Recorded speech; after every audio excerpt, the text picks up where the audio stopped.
Hello, and thank you for joining us this evening. I'm Jerry Gardner, class of 58, life trustee of the university and father of Bradley Gardner, class of 1996.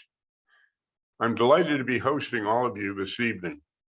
It was the protesters last spring and summer that inspired university trustee Kathy Waller, Atlanta Alumni Network Carl Grant, and me to do something about the systemic racism that continues to plague our country.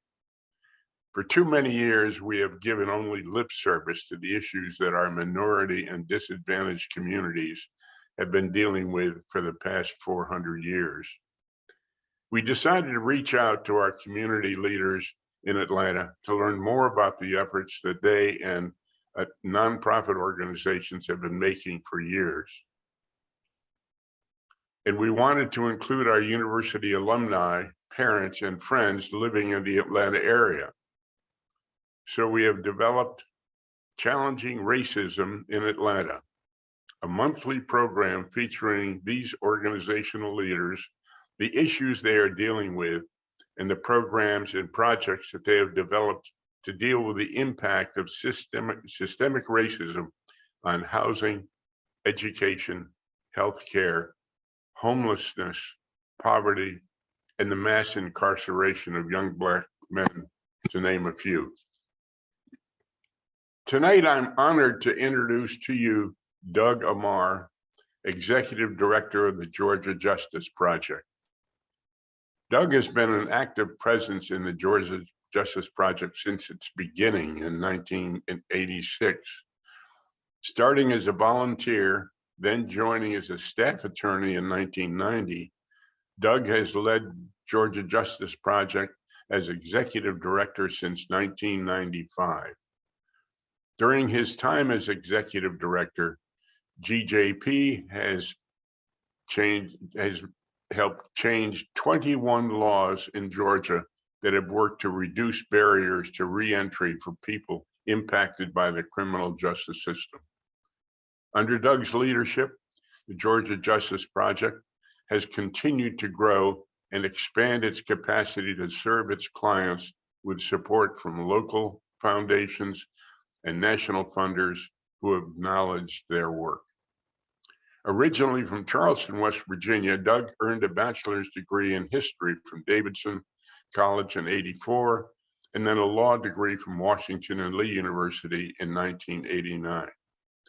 He has received numerous awards for his leading voice in criminal justice reform and reentry. As we begin this presentation, I want to encourage you to submit any questions you have through the Q&A feature at the bottom of your screen. Doug? Thank you, Jerry. It's great to be with you all tonight, and honored to be part of your all's process and plans to sort of activate the alumni and friends of the University of Rochester here in Atlanta. Let me introduce also my colleague in crime prevention. I was going to say Brandon Carmichael, who's here and will be helping today. Thank you, Brandon. Hey, everybody. Nice to meet you all. And I guess we're just going to jump in. So here's what we thought we'd do. I mean, we have a PowerPoint and a couple of videos we'd like to show and walk you through some basic information about the criminal justice system, what some of the issues are, the issues, how we're dealing with it, some stories from some of our clients, and then, of course, open up for questions. But please, I think, ask questions as we go along. I think this is meant to be informal and albeit maybe even a small informal gathering, but love to answer some questions. So Brandon, should we go ahead and start the video, the PowerPoint, or?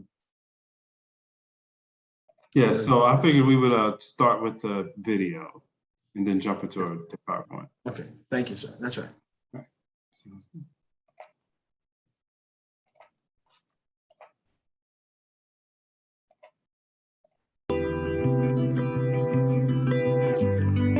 Life is full of ups and downs. We all make mistakes.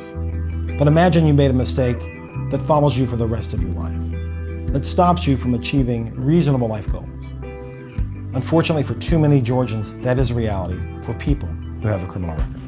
In 1986, the Georgia Justice Project decided to address that cycle. And we do that in 3 different ways: through our holistic defense work, our reentry lawyering work, as well as our policy and community outreach work.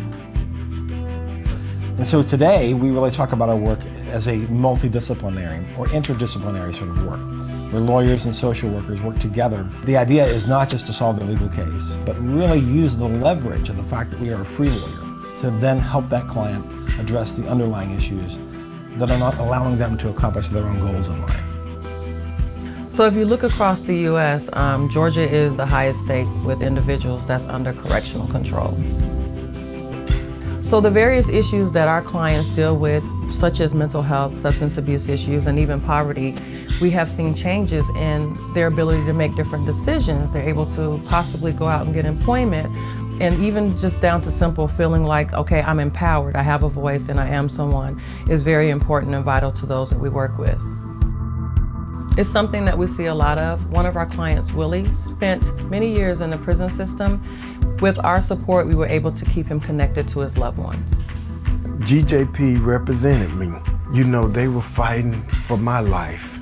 It's like the system was designed to tear down family, because they would transfer me so far away from home that my family wouldn't be able to afford to come and visit me. But through GJP, I would get to see them 3 or 4 times a year. So that kept a bond there, and I appreciate GJP for that, and I will for the rest of my life. So we're talking about facing the many barriers that come with having a criminal history. Barriers to every area of your life: employment, housing, attending college. And it can be very difficult to deal with, to understand why something that you did in your past should be held against you for the rest of your life. One of our clients, Vaccaro, came to see us a couple of years ago because he was facing roadblocks due to his criminal history. It was discouraging, on several occasions, applying for housing. I can't remember exactly where this application was, but they sent me back a list of the disqualifying factors, and it was like, okay, yeah, I gotta do something about this. GJP came in expunging and sealing whatever could be sealed. The level of opportunity has increased, and I know that without the help of GJP, that wouldn't be the case. So we are trying to move Georgia in line with other states that have recognized how important it is to get people back to work and for people to be able to pursue other opportunities.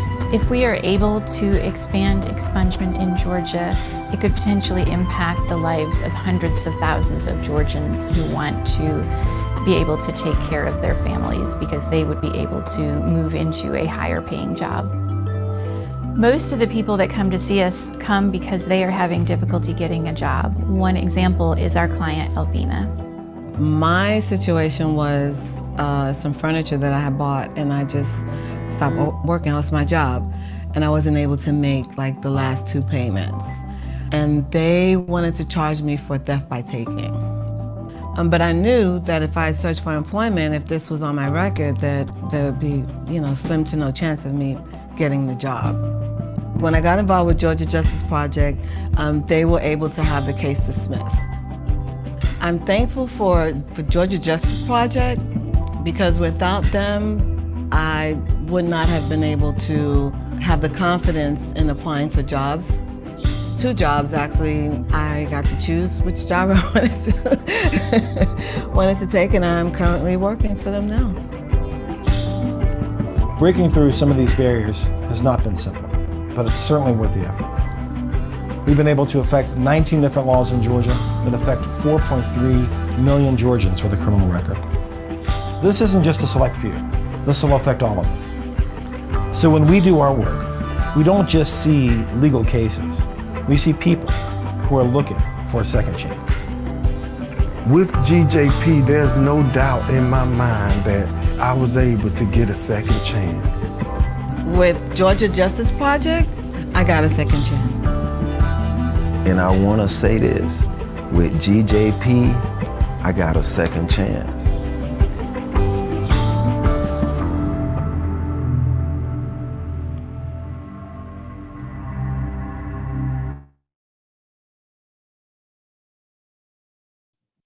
Thank you, Brandon. Oh, thank you, Brandon. So forgive the shameless self-promotion, but that's a video, obviously, that's a little bit dated, but every time we do something, it's going to be dated because we, God willing, have more successes and more things to talk about. So that's just an overview of our organization in a way. And then, so what I thought I would do now, and Brandon's going to help, and Brandon might call on you to here, jump in certain points, but let me actually, Brandon, why don't you do the first slide, if you don't mind? I'm throwing you, I hope you don't mind. I'm going to do the next slide and talk about GJP overall. Yeah, absolutely. So this is just a quick slide. It could kind of giving you the kind of bare bones basis of who we are and how long we've been around. As you saw in the video, we've been around since 1986, and you heard in Doug's intro. We're located down in the 4th Ward in the historic Sweet Auburn neighborhood, right there on the Edgewood, kind of right behind the King Center and the old Ebenezer Baptist Church and all that. And you see our annual budget is all privately funded. So we don't take any money from the government or anything like that. We're able to provide direct service for over 1,000 folks annually. And we're a small but mighty team. We've been growing. It's about 27 full-time staff, about 4 part-time staff, including interns and fellows who come and help us out with a lot of things. And we also engage with significant number, as you see, of volunteer lawyers every year. That's great. Thanks, Brandon. All right, well, I'll jump in here with this. This is what I call the arc of justice, just to talk about the criminal justice system and some basic numbers in the system here in Georgia, so you have a sense of the system. So we have some basic language as well. So I always think in 3 chunks, but most people in the criminal justice system do as well. Talk about front end of the system, middle and back end. And front end is anywhere from policing through prosecution through the court system, in the red there on the left. And then the middle part is often incarceration. And the back end is what folks call the 3rd chunk, is really around reentry, but it includes probation and parole, folks who might be released from jail or prison, but also have to report, have some obligations to the state, if you will. And then, folks with a criminal record is part of that last blue chunk as well. And on the top are just some numbers for Georgia. There's roughly, if you take the 2 things together on the far left, jail and prison, it roughly has, it's about 90,000 people who are incarcerated in Georgia. And then, but a number that we talk a lot about that's just as important and is around those who are under correctional control. And correctional control is those first 2 numbers, jail and prison numbers, but there are also folks who are on probation or parole. And Georgia has the highest number of that in the country per capita, with about 527,000 people, raw number basically. And that's about 1 in 18 Georgians who are under correctional control. Again, having us have the highest number in the country per capita. And then we also talk a lot about that number you heard already, about the 4.3 million who have a criminal record. And let me just say that criminal record is anybody who's been arrested and or convicted of a crime.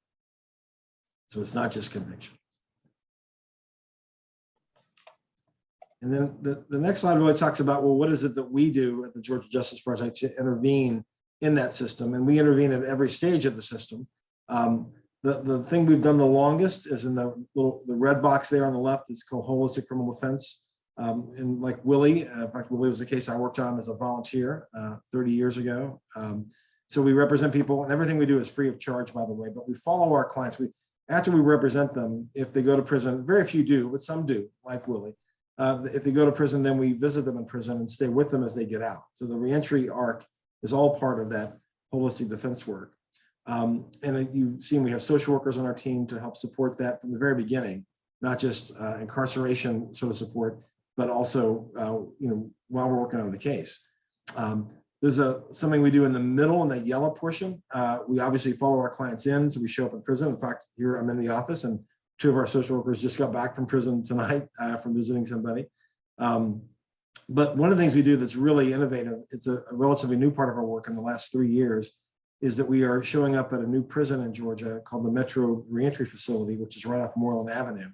And the prison system has, for the first time, has a prison exclusively devoted to reentry. So they're trying to get the guys there ready to be successful when they get out, which is pretty unusual. And we've been out there since the prison opened, helping remove barriers to reentry as lawyers and one of our social workers. But primarily the legal part of what we're doing out there is very innovative, helping folks remove barriers before they get out. And then some of you might know about our record restriction work, our expungement work in the blue, which has become the biggest part of our work. We started that about roughly 15 years ago or so, and it has to do with really removing a barrier, primarily, changing somebody's record or helping somebody get an opportunity in spite of their record. And then all of that is supported by the green box on the far left in our policy work, which is up to 21 now. Unlike the video, it said 19 at the time. And two big successes in the last 18 months, one having to do with expungement and the other having to do with probation, that we could talk about if you like. But this is just a quick sampling of our work, or a sense of how we intervene in the different stages of the criminal justice system. Thanks. And Brandon, you want to take this one?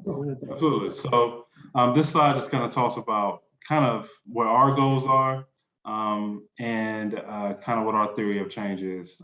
So our two major goals, as you probably can guess, are to reduce the number of Georgians under correctional control. So that's that bigger number, about not just merely folks who are in prison or in jail, but also folks who are on probation or parole, and to also reduce re-entry barriers for the formerly incarcerated and justice involved.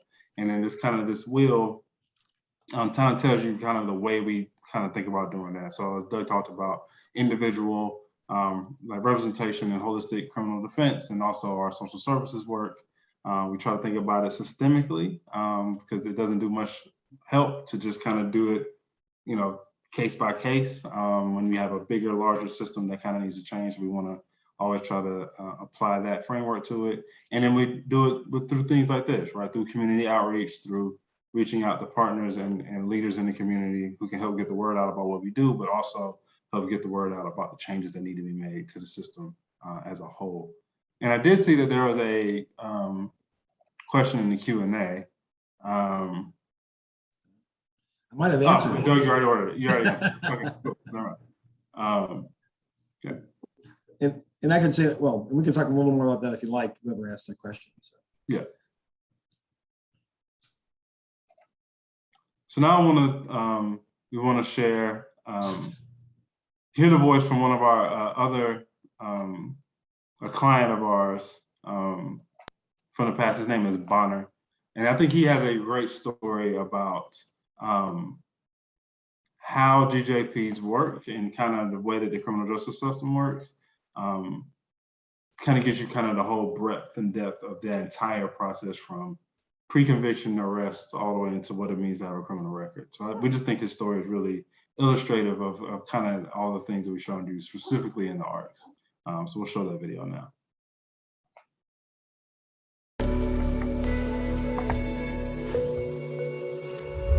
How I came to know GJP was my mom. I got into some trouble as a teenager. So my mom heard a radio program. It was on a Christian radio station. So she heard Doug on the Christian radio station about how they would represent just different people if they didn't have the money, And Doug came and sat with me, and he took time with me. He got to know me, got to know my mom. I did get a conviction, and I did go to prison for 5 years. So, but they continued to stay in contact with me, continued to visit me, continued whatever I needed, or even as far as, say, if my mom needed something at the house, which I was in prison, I was a teenager, but she may have needed different resources. So they did reach out to her also, not just me. I did 5 years. So when I was released, they made sure I had a job. So I didn't, because I never really had a steady job. I went at a young age, from 16 to 21. So when I got out, I was 21, and they made sure I had a job, stable job. And that was the start of me working. And it gave me a sense of stability. And where I didn't have to, where I see other folks may get out and they don't have that. So that's why I think a lot of recidivism comes in, because a lot of people don't have the resources when they do get out of prison or whatnot to get back into society. And so that way GJP has helped me a lot. I'm 43 now. I have kids, and but they've been a part of my kids. I have a son, second year at Morehouse. I have my second oldest, junior, my third oldest, junior also. And I have a 8th grader. And so they've been a part of my kids' life also. Where as far as Christmas gift cards, whatever they could do to help. You know, I don't really ask for anything, but they're always willing to help with whatever. You know, they offer. I feel like I have friends with them, or if anything happens with me, no matter how big, how small, I can always call, talk to someone. What if I need counseling? One of my kids need counseling. Because a lot of times when you don't feel like nobody will help you, or you don't know the resources out here, you feel lost. So, you know, and that's they've been a big part of my life where I wouldn't have to feel lost. Having that, knowing that I would have a job, getting out, just think, you've been in prison. I went to prison at 16. I'm getting out at 21. And somebody comes to see me a week before I get out and say, we got a job waiting on you. Thank God for my mom, where she set out to meet Georgia Justice, you know, but if it was up to, I wouldn't know what to do. If I didn't have a family or anything, I would have been lost in the system. And even though I was convicted in '93, which was 27 years ago again, yeah, 27 years ago, still to this day, I can't even drive for Uber. There's certain jobs I can't get because that's the first thing that pops up on my record is my old, you know, and I'm so far past that now. And it's frustrating, it's hard, but I deal with it, you know. If it wasn't for GJP, my child probably wouldn't be in his second year at Morehouse. I'm proud to say that, you know. Or my second oldest, he probably wouldn't be focused on the Air Force. You understand? I never had to go to court for them, you know, and it feels good. It feels good.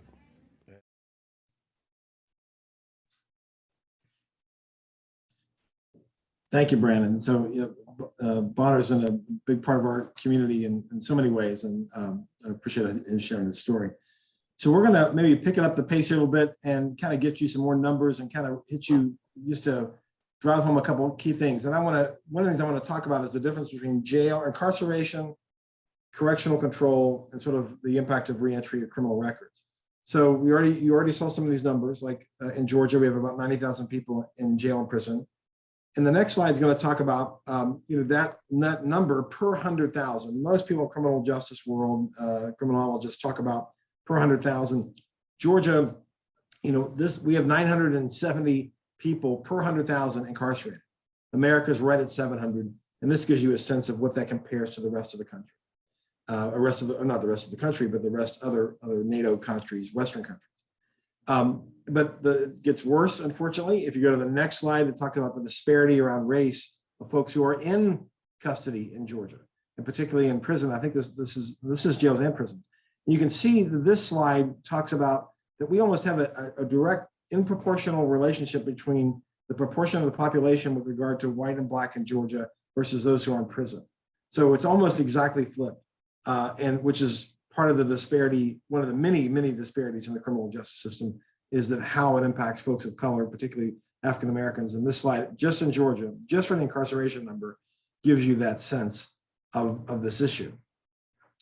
And I think the next slide, I'm going to shift, going to go a little bit quick to give you some more things to talk about here, is around correctional control. Again, it's not just incarceration, it's those who are on probation or parole. And here the numbers get even scarier, unfortunately. So in this next slide, again, the number in Georgia is about 525,000 people. But this slide shows as a percent of the population for every state in the country, those under correctional control. And of course, Georgia's at the very top, way at the top. We lead the country by far. But the thing to notice here is the reason we lead the country is because of incarceration. As bad as that is, and it's not great in Georgia, but the reason we are the worst on correctional control is because of that orange part of the bar, those who are under felony probated sentences. We have the largest number of people on felony probated sentences in the country, and raw number and per capita. And we can give you some more data there, but this, if you heard, if you want to change the folks under correctional control in this state, you've really got to deal with this bar, and you've got to really deal with probation because In Georgia, for instance, there's no cap on probations. We have clients who have 20, 30, 40 years on felony probation, whereas many of our neighbors limit it to 3 to 5 years. And the story gets worse even there too, because unfortunately, the racial disparities of those who are under correctional control, particularly the felony probation system in Georgia, are extreme. And down here on the left, you'll see we just picked a handful of counties in Georgia just to give you a sense, but even Fulton County there in the middle, and I believe the disparity is about 8 to 1, I believe. But the point is that for folk of color, African-American folk in the state have a much higher chance of being on felony probation than folk who are white, and even in the metro areas, it's pretty significant. The disparity is significant. So when we talk about the system, we want to talk not just about incarceration and imprisonment. We also want to talk about correctional control, and we can talk about why that's important if you want. But then I want to shift again to talk about those who have a criminal record. And again, a criminal record can be, if you have been fingerprinted, you have a criminal record. The FBI has your fingerprints, and that's an official record that by federal laws, all the states are required to keep. But here again, you can see just in raw number, 90,000 people incarcerated, 527,000 people under correctional control, but 4.3 million, and that's roughly 40% of Georgia's population, have a criminal record. And this is, and you say, well, what's the significance of that? Why is that so important? Well, first of all, in this country, well, I want to point out this is a huge number in the country. About a third of the population have a criminal record in America. But the real reality is that it impacts people, particularly around employment. In other words, there are laws. This is the top line here, 50,000 laws. The ABA, the American Bar Association, did a study a few years ago to try to see how many laws, how many collateral consequences, which is a fancy name for if you have a record, how can it affect you? Is there a legal way it can affect you in your life later? The ABA found that there's over 50,000 laws in the country, state by state, that can impact you, and they aren't impacting you positively; they're impacting you negatively. In Georgia, I think the number was 1,006 laws. But the biggest part of this is that most of these laws impact employment, and 60 to 70% of all those laws basically limit employment. And the thing to understand about why this is so critical is employment is really sort of the antidote to recidivism. In other words, if we care not just about fairness, say we care about folks not going back in the system, well, the best way to ensure against that is to make sure folks have a job. And yet with some of these laws that are prolific throughout the country, you have a great chance of your record stopping you from getting a job. And the numbers on the right sort of make that case about if you have a record, the percent of chance that you're going to get a callback goes down considerably. But obviously, if you're a person of color, if you're African-American in this country and Latino, that number even gets more dramatically lowered. So again, the racial overlay here is significant. This is not just as bad as it is, it is tremendously worse for folk of color in this country as it relates to the impact of a criminal record and all the criminal justice system. Hey, Doug, we had a quick question regarding the incarceration and correctional control numbers.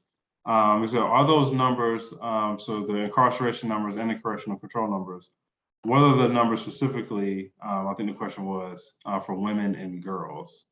So I know the numbers that we presented include women and girls, but they do include women. They do include women and girls. I will say this is, and I haven't looked at this for maybe about a year or so, but the numbers, unfortunately, for women are climbing considerably in the prison system and the jail system around the country. The number always stuck in my head for a long time. It's been about 6% of all those incarcerated are women. You can see considerably less than the percent of the population. However, that number is climbing dramatically. And in Georgia, the women in prison, particularly in penal institutions, is growing. Men are dropping and women are increasing, which is not a good sign. But so it's still a smaller percent. I think the highest that folks have seen around 10 or 12%. It's still considerably less than the percent of population that women represent. And I hope that's helpful. I think that gets to that. So, oh goodness. Oh yeah. Okay. So let me now the pivot. I just want to pivot for a minute. We've gone on for almost half an hour. So I want to kind of quickly just remind you all some of the things that we do using the same format of what do we do about jail and incarceration or jail and prisons. And GJP's work primarily here, we do a few things, but the biggest thing we do is that holistic defense. We talk about holistic defense in a lot of different ways, but the main way I think about it is if you think about representing somebody as one dimension, like I'm somebody's lawyer, and the case defines my relationship. For us, it's really three-dimensional. is that you got a sense from talking to hearing Bonner and even Willie talk, we stay with our clients and their families long after. That's a second dimension, time. But the third dimension is really our social services and that support that we offer from the very beginning of the case.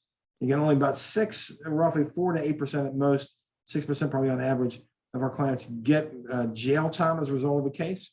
So most of our clients aren't going to jail or prison. And in fact, we actually win or have a dismissal in about 80% of our cases. Just got word of one yesterday, a very significant case that we've been working on for a good bit. But even while we get dismissals, our social workers are involved, helping that person, not get back in the system, helping them address their needs, and whatever those might be. And then at the bottom of this, you get a sense of some of the support services. Again, thanks, Brandon.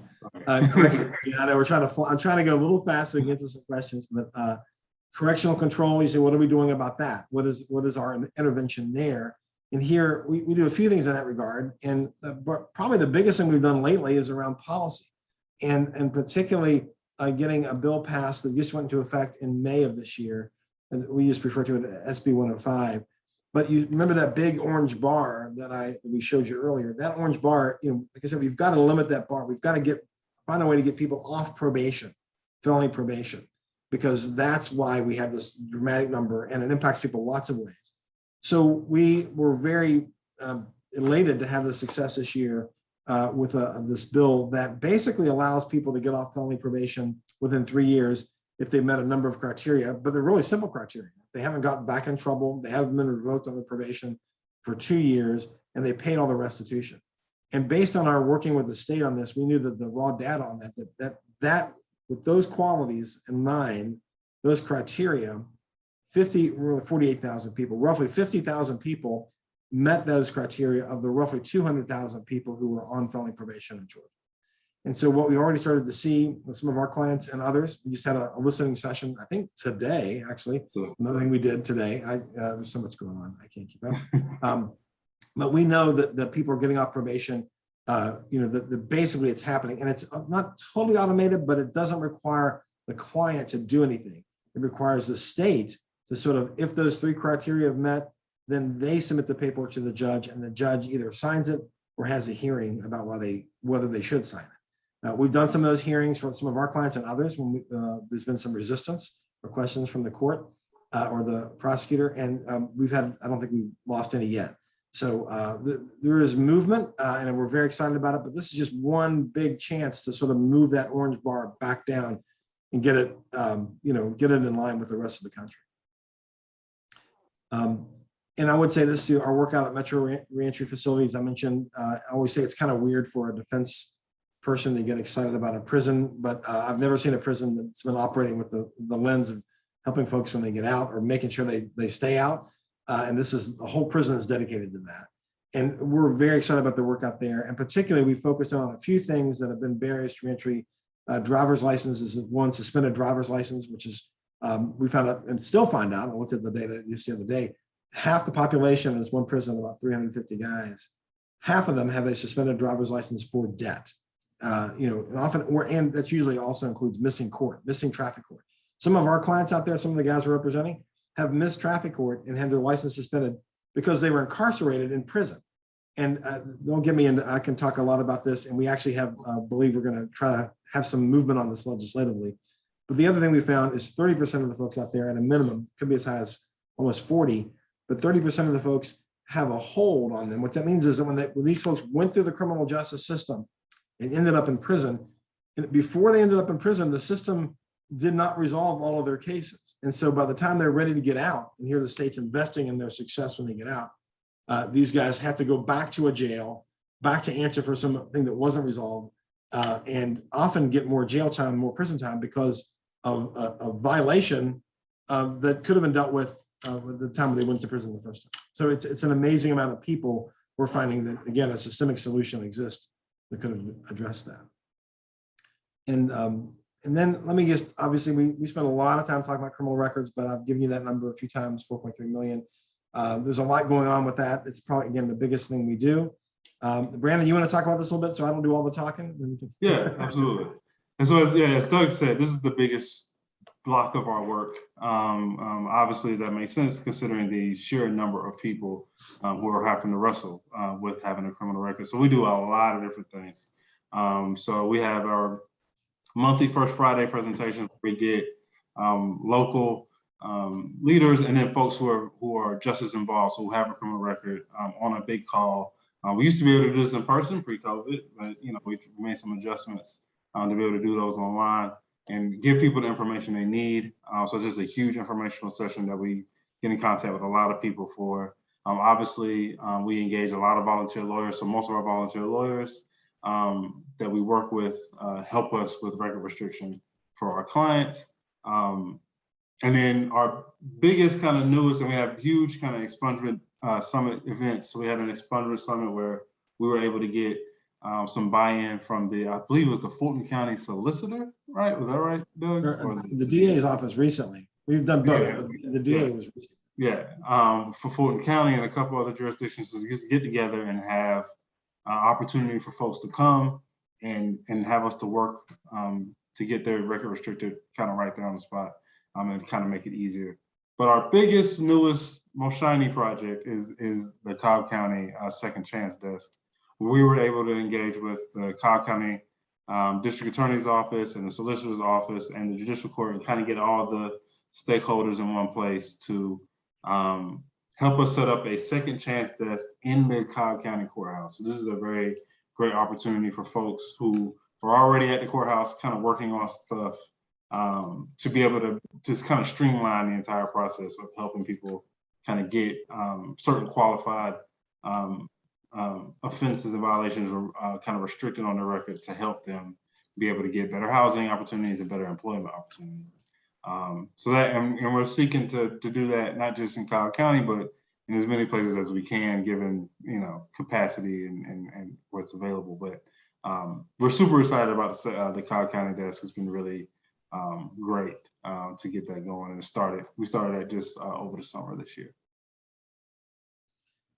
And so you want to lead us into the last video, and then we can sort of, it's been a little longer than I thought, but we can have some more discussion. Yeah. So this is the story of Gwen, another one of our clients who worked with a volunteer attorney from Georgia Pacific, actually, to help us get her record restricted. And she just has a great and fascinating story. So I want y'all to hear that. My name is Chaplain Gwendell Boyd Willis. Presently today, I am a chaplain, a counselor, a caterer, an entrepreneur, and a music producer. And I believe with the combination of all of those, you get extra. Some detectives knocked on my door one day when I was 29, and my mom came to my bedroom. She was like, "Gwendell, there's some detectives out here that want to talk to you." So I told my mom, well, I'll take a ride with them. I began to think to myself and had a conversation with God. And I was like, well, Lord, should I tell the truth?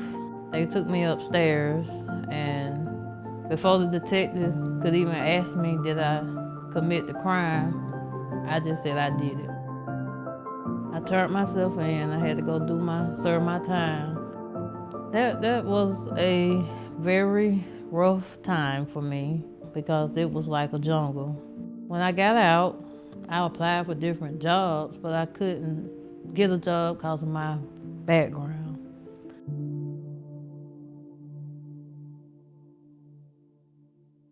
If your background check come back with a felony, that's what's gonna stop you from getting hired.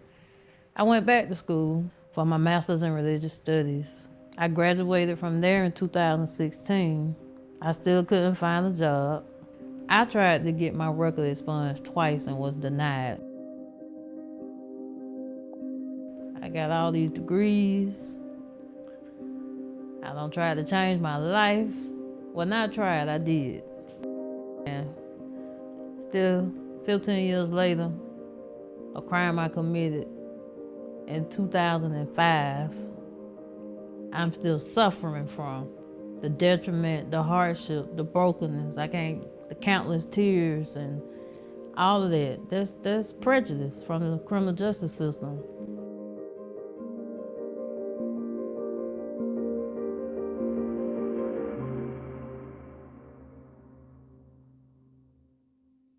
This has plagued 40% of Georgia's population for decades. Someone who made a mistake 5, 10, 20, 30, 40 years ago, we often see, too often defines their future.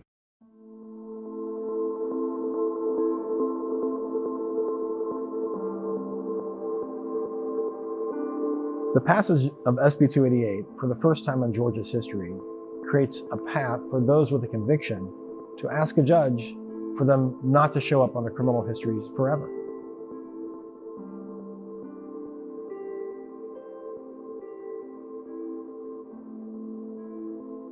You know, I have to admit, when I got started on this, I really didn't have an idea of what I was getting into. You know, the more I came over here, the more excited I got about the work that was available. You just felt a certain something about this place and the work that they're doing. I think, especially for lawyers, we have a certain set of talents that we can bring to bear that maybe others can't.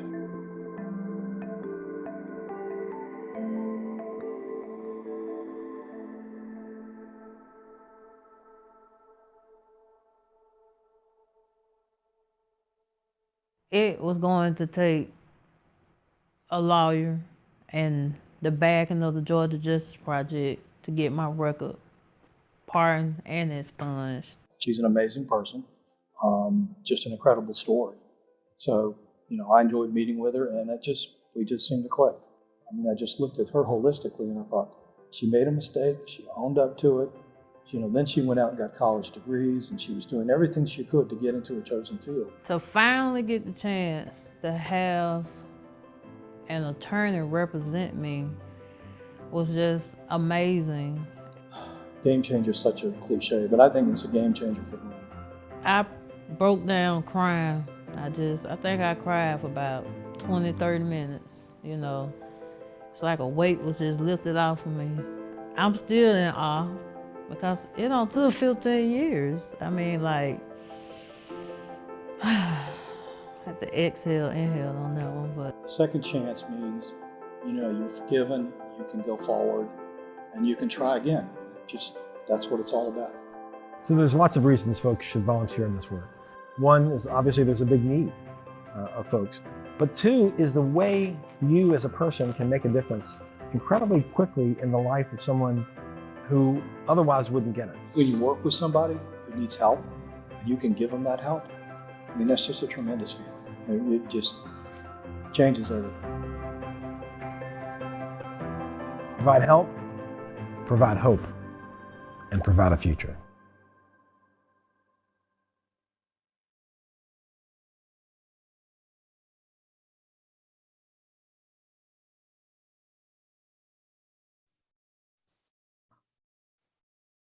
So this is, thank you, Brandon. I think you all can guess this is really, we just finished this video pretty recently, but it's really done with an eye towards lawyers and getting lawyers and folks to help us on our criminal record side of our work. But there's other ways to get involved. I know that, you know, there's always ways to support us we can talk about, but, you know, financially or our policy work and as well as volunteering, as someone like Mike Davis represents as well. But we went a little much further than I meant to without having more opportunity for folks to ask questions or have a conversation. So that's what we'd like to do now. Is that, Brandon, is that right? Anything else we left off we want to talk about? No, I think we got everything. So yeah, we're good to go on Q&A, I think.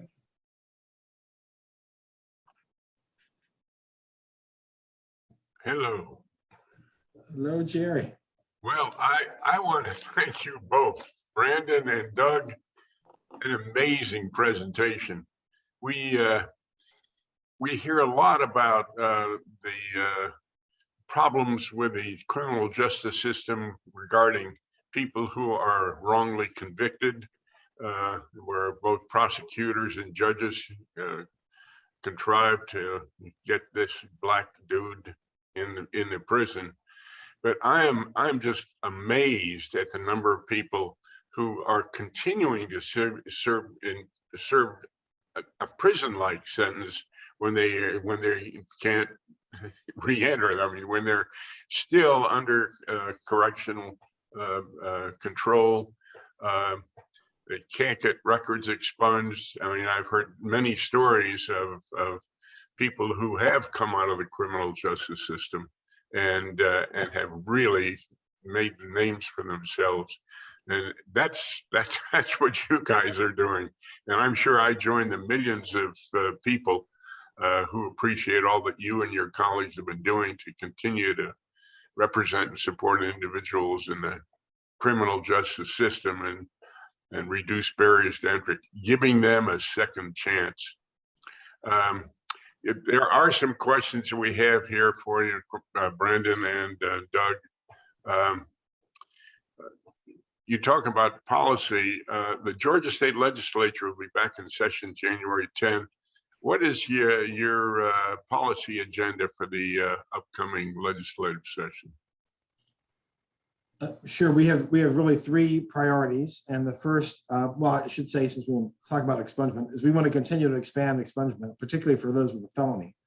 We did get some window opportunity in this last law, but it's not as wide as we'd like, and we believe that's a thing we can get done, and we have a lot of folks supporting it.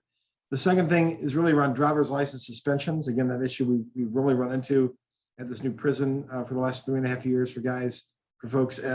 Just give you a couple data points. Georgia has 200,000 people a year have their driver's license suspended for debt, and 50,000 of those people get arrested for driving on a suspended license.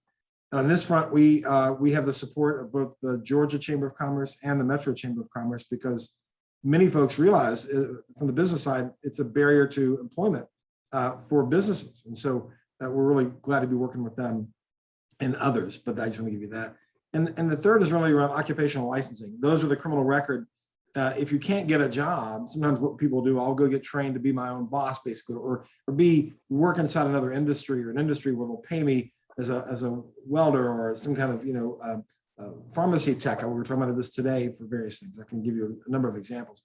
But unfortunately, having a criminal record, even just a non-conviction, can stop you from getting that license. And there's unfortunately not enough direction from the state, legislatively or otherwise, to say how these licensing boards, of which there are over 42 in the state that we know of, can interpret some of these criminal records. So we've had a lot of clients who are trying to get back on their feet, and that's one of the paths, but they're often denied because of their criminal record. So those are our three big legislative pushes this year. Thank you, Doug. I am so impressed with your reentry facility that you just constructed in 2018, and also Cobb's Second Chance. These are just phenomenal programs that help people who have made a mistake and have served their time. Now let's let them be full citizens. What are your most significant policy wins? Well, I think you might have heard about these last two were pretty huge. We've been doing policy work since around 2008. That hasn't been something the organization did up until 2008. Really, 2009, we sort of got traction and moving. But these two, because just the breadth of how many people are affected by it and the depth of which the impact it's having on people. I mean, so again, that the law, the SB 288, the expanding of expungement, if you will, immediately affected 1.5 million people. Actually, the number is higher, but that's the most conservative number we got from the state about who qualifies under the dictates of the law. And now again, unfortunately, you still have those people still have to apply and ask for that relief, which we, as strong and as mighty as we are, we can't represent 1.5 million people. So we're trying to find ways to make this available for as many people as possible. But the other is around this probation piece. I can't tell you that we were really pleased to have a bill move through, and we had partners helping us, but this is something we really sort of shepherded it. But with Georgia leading the country on folks on felony probation, and let me just put this in perspective. When you're on felony probation, it's not just that you might have a fine or fee to pay, or have somebody check on you in your home once a month, or check on you at your job once a month. You have a high likelihood of being arrested and maybe even going to prison. 1/4 of Georgia's prison admittees, Department of Corrections, 1/4 every year come from a technical violation for probation. What that means is that 1/4 of the folks entering the prison system didn't break a law, they broke a rule on probation. And breaking that rule, a technical violation, ends them up in prison, not just jail, prison. So the impact of having people on these enormously long probated sentences is huge. And again, we had businesses help us support that because they know that's a barrier to employment as well. So those are two most recent things, and we're very, very glad about them, very proud of them, and had a lot of friends help us, obviously. That's amazing. And I just can't believe that you're sent back to prison because you broke a probation or correctional rule. And you're back in the system, and we're complaining about the number of people we have in the system already. How come we're just, feeding them back in for little or nothing? I was really impressed with the Bonner and Gwendolyn tapes. What are your most significant client wins? Oh gosh. Oh, there's lots of. Let me count the ways. Yeah, that's. How much time do you have? Yeah, that's right. That's right. How much time? Well, as a defense lawyer, I think anytime we're working on a few homicide cases right now. People we think, many of them are wrongly. They shouldn't have been arrested, but they are, and we're years into a fight trying to keep them from being convicted.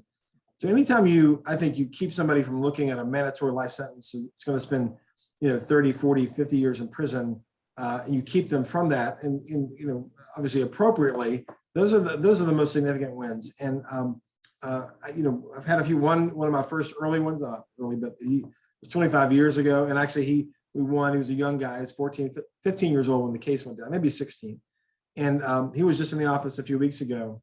Actually connecting him with one of our social workers to get another job because he lost his job. But so I think when I think anytime you keep somebody from prison that's the best feeling. And usually when the stakes are high, like a murder case, those are usually the cases that go to trial, and they're usually the ones you feel the strongest about. Yeah. Well, one of the things that impressed me about the Bonner tape was the fact that he said, when I got out, there was someone there for me. As a matter of fact, there was someone there for me the week before I got out. And people need help before they go in as well. So it's important that we work on that end of the situation as well. As politically divided as our country is and our state is, how have you been able to gain bipartisan support for your policies? Well, this is first of all, this is Georgia, and you don't get much done unless you are doing it with lots of different people who are not all Democrats. That's for sure. So you've got to one of the things I think we were really taking a page out of former Governor Deal's playbook, and Governor Deal was the governor for 2 terms.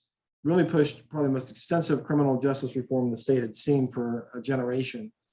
And he was really clear about the way he got buy-in from his fellow Republicans. And that was by talking, about cost, is this making sense for what's cost us? And safety. Let's make sure we focus on improving safety. And this is for some counterintuitive. You would think improving safety means locking more people up, but it doesn't. So he was like, if we can improve safety by, directing people out of the system and giving them the help they need, then or we can improve safety by making sure folks don't go back to that number I gave you all earlier, that data point, not number, but that employment, having a job for someone who's been convicted is the highest corollary data point to not going back to prison or jail. So if we can remove those barriers to do that, you're going to find we can make the case that it increases public safety. We've found that those are things that everybody cares about. Our clients, 95% of the folks who walk in and ask us for help on an expungement want a job. They want a better job. It's the same thing. When we can find the thing that overlays between our clients and different political stripes, that's what gets you momentum, I think. And, fortunately, we've been able, we have a lot of folks who believe in that same thing. So it's, even as we speak, we're working with a lot of Republicans to push these reforms I talked about, because they see the connection between jobs, and they see the connection between costs, and they see the connection between public safety. So the other thing I'd say, Jerry, is that when we started policy work, I wanted to make sure that we did it as an organization from an optimistic lens.